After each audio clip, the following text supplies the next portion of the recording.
Ano ba yung 10 winners mindset ng mga mayayaman at successful?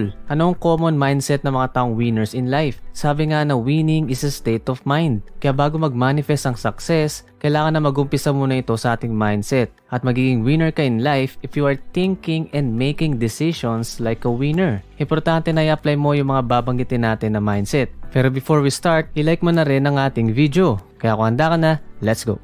Number 1, goal obsession mindset. Sabi ng bilyonaryo na si Grant Cardone, be obsessed or be average. So kung gusto mo ng extraordinary things in life, kailangan na magkaroon ka ng matinding focus at commitment sa isang bagay para ma-achieve mo ang extraordinary results. Kasi kung wala ka nun, mauwi ka lang sa pagiging average katulad ng karamihan. Which is wala namang masama dito, pero syempre may price ang success kaya kailangan mo ng sacrifice. Katulad na lang ni Steph Curry na kinikilala bilang the greatest shooter of all time sa basketball. Nabot niya yung level na ito nang hindi naman overnight, pero nagumpisa muna siya sa obsession niya sa kanyang goal na maging greatest shooter. Bakit ba siya puro 3 points? Kasi nga nung araw, siya yung pinakamalit sa team, so madaling mabablock yung tira niya. Sobrang payat niya, tapos hindi rin siya ganun ka-athletic. Kaya naging goal niya is galingan na lang sa shooting o sa 3 points para makalaro siya sa high level ng basketball. Sa tindi ng obsession niya sa goal na ito, umaabot pa siya ng 250 to 500 shots per day. So ganun siya ka-obsess sa goal niya para maging great shooter. Kung hindi siya naging obsess sa 3-point shot, malamang hindi niya na-revolutionize yung basketball game. Malamang hindi siya naging MVP at malamang average na player lang siya sa NBA. Kaya mga winner tulad ni Curry, may obsession sa goals. Hindi sila hihinto hanggat hindi nila na-achieve yun at dapat ganun ka rin.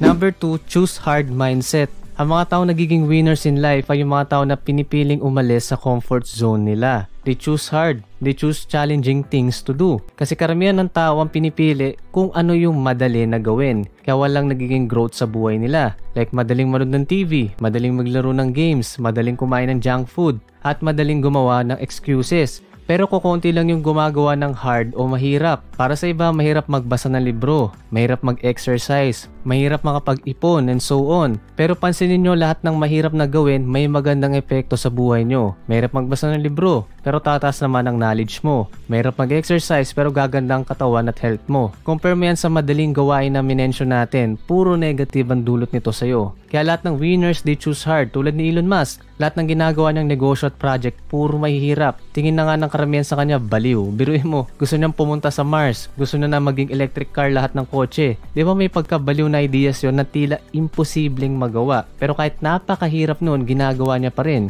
Kung wala siyang choose hard mindset, hindi siya magiging successful. Number 3, do more mindset. Kapag bibili ka ng merienda sa isang lugar, tapos nakakita ka ng 25 pesos burger na may free drinks and fries, di ba automatic dun ka bibili kasi may free imbes doon sa burger lang na same din ang presyo. Bakit? Kasi may extra value ka na nakukuha. Ganon din yan sa mga winners in life, kaya sila successful kasi sinusobrahan nila yung kaya nilang ibigay versus dun sa minimum required or expected sa kanila. They give 110% imbes na 100% lang. Tulad ni Steve Jobs, hindi lang siya nakontento sa computer products pero ang mindset niya is do more. Kaya nakapag-create pa ang Apple ng iPad and iPhone. Kung tutusin, patok na sila sa Macintosh computer. Maganda naman ang sales dito. Pero dahil sa do more mindset, patuloy silang nag-innovate, creating new products at setting new standards na hindi lang para ma-meet yung basic consumer needs pero sobra pa sa expectation. Number 4, can do mindset. Lahat ng winners, they make things happen. Kahit mahirap, kahit konti lang ang alam, at kahit na nakakatakot gawin, ginagawa pa rin nila. Lagi silang say yes pagdating sa opportunity or sa mga bagay na may value at impact sa iba. Karamihan kasi ng tao gusto maging perfect muna ang lahat bago mag-umpisa. Kaya ang ending hindi nakakapag-start kasi hindi kailanman naging perfect yung condition na sinet nila. Meron nga akong napanood na nakapag-start ng business dahil lang sa can-do mindset.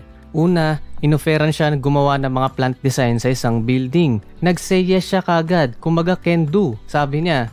Pero in reality, hindi niya alam kung paano niya gagawin o umpisahan yun. Hindi niya alam kung saan kukuha ng supplier para sa halaman. Sino yung mga kukunin niyang tao. Basta ang alam lang niya is yung design na part. Pero the rest, para tumakbo yung business at magawa yung project, wala siyang alam. Pero dahil sa can-do mindset, eventually nagawan din niya ng paraan lahat ng problema sa negosyo niya. Kasi willing siya mag-take ng risk. kasi meron siyang positive mindset na kaya niyang gawin yan at in-embrace niya yung opportunity. Ngayon, successful na yung business niya at ang mga clients niya ay malalaking companies. Minsan talaga kailangan mo lang mag-take action, then learn and adjust as you go. Tandaan nyo yan. Number 5, competitive mindset. Kapag isa kang entrepreneur, di ba dapat lagi kang naghahanap ng competitive advantage para mag-stand out ka at mas dumami ang sales? Pwedeng through marketing, quality ng product mo, o yung unique selling proposition ng business mo. Lahat na naging successful na negosyante, mga competitive yan. Kahit tumingin ka rin sa sports, yung mga player na competitive, sila yung fan favorite kasi ayaw nilang matalo. Sila yung nagcha-champion at nagiging MVP. Kapag competitive ka rin, maraming madedevelop sa'yo. Tulad ng, maiwasan mo maging complacent, mas motivated ka, you drive for excellence, innovation at creativity mo mataas, at kaya mo mag-perform kahit under pressure. Lahat na nabanggit natin, good qualities na may factor sa pag-asenso mo. Number 6, problem solver mindset. Lahat ng winners in life hindi takot sa problema. Hindi sila madaling sumuko kahit natagtad ng problema. Hindi kasi sila nakafocus doon sa problema, pero mas nakafocus doon sa solusyon. Kahit na may problema, may nakikita pa rin positive. Meron pa rin nakikita na opportunity. Isa sa mga winner na business sa bansa natin ay ang angkas dahil may problem solver mindset sila. Since laging traffic sa metro, bakit nga ba hindi na lang gumawa ng motor taxi app na kayang tumulong sa mga tao na makanavigate sa heavy traffic para mas mabilis makapunta sa destination nila? Yan ang magagawa mo kung nakafocus ka sa solution at hindi sa problem. Number 7, preparedness mindset. Si LeBron James ay nasa 21st season na ng kanyang amazing NBA career. Sa edad na 38, hindi pa rin nagpapakita ng sign na humihina yung katawan niya. Kaya pa rin makalaro ng heavy minutes, mag-perform at may pagsabayan sa mga mas batang players. Nagawa ni LeBron yan dahil lagi siyang prepared, both mental and physical. Napabalita nga na gumagastos si LeBron ng around $1.5 million per year para maging prepared yung body niya kada season. Meron siyang strict diet, may workout routine, at nagka-cryotherapy pa para mas mabilis mag-heal yung body niya. Naintindihan ni LeBron yung importansya ng pagiging prepared, that's why kaya pa rin niyang mag-perform sa high level despite sa edad niya. Pero maraming players na kasabayan niya or mas bata na nag-retire ng maaga at laging na-injured kasi kulang sa preparedness. Quality yan ng mga winners in life. Kailangan mo maging prepared sa majority ng bagay. Kailangan organize ka, kailangan meron kang plano, kailangan nakatingin ka sa long term kung gusto mo rin ng long term na success. Dapat meron kang disiplina na iwasan yung mga instant gratification, yung mga tukso, may iwasan yung mga bisyo, at may iwasan yung mga distractions. Gaya nga ng natopic natin sa last video na dapat lagi kang prepared or may plano para mas maging effective ka pa na tao. Number 8, collaborative mindset. Ang mga successful na companies tulad ng Facebook ay binubuo ng matatalino at skillful na mga tao. Lahat yan nagko-collaborate para makagawa ng better ideas, improvements, at new features na magagamit sa Meta or Facebook. Key to success talaga yung pagiging collaborative dahil mas mabilis kayong matututo, mas mabilis kayong makakakilos, mas marami kayong magagawa, kumbaga strong unit kayo. Parang walis tingting lang na madali kang mababalik kung isa ka lang. Pero imagine kung 50 walis tingting na magkakasama. Ang hirap baliin, di ba? Kaya importante ang collaboration at teamwork para yumaman. Kailangan mo yung talino, skills, experiences ng ibang tao para mag-move forward ka. Hindi lahat kaya mong gawin ng solo. Number 9, learner mindset. Sabi nga ni Warren Buffett na the more you learn, the more you earn. So first, kailangan ng mindset mo, willing kang matuto at willing kang maturuan. Usually, yung mga bagay na hindi mo alam, yun pa yung dahilan para kumita ka ng malaki o magiging successful sa buhay. Pero minsan nauna yung fear and doubts kaya hindi mo inaalam yun. Kaya feeling mo minsan stuck ka na sa situation mo kasi nga paulit-ulit lang yung ginagawa mo. Isa lang yung alam mong gawin, kaya wala kang growth, kaya wala ring growth yung income mo. Yung ibang tao mayaman at successful kasi meron silang alam na hindi mo alam. Meron silang ginagawa na hindi mo ginagawa. Kaya first step, yung matuto ka, then i-apply mo yung knowledge na natutunan. Bagong number 10, quick recap tayo ng winner's mindset na magpapayaman sa'yo. Number 1, goal obsession mindset. Number 2, choose hard mindset. Number 3, do more mindset. Number 4, can do mindset. Number 5, competitive mindset. Number 6, problem solver mindset. Number 7, preparedness mindset. Number 8, collaborative mindset. Number 9, learner mindset.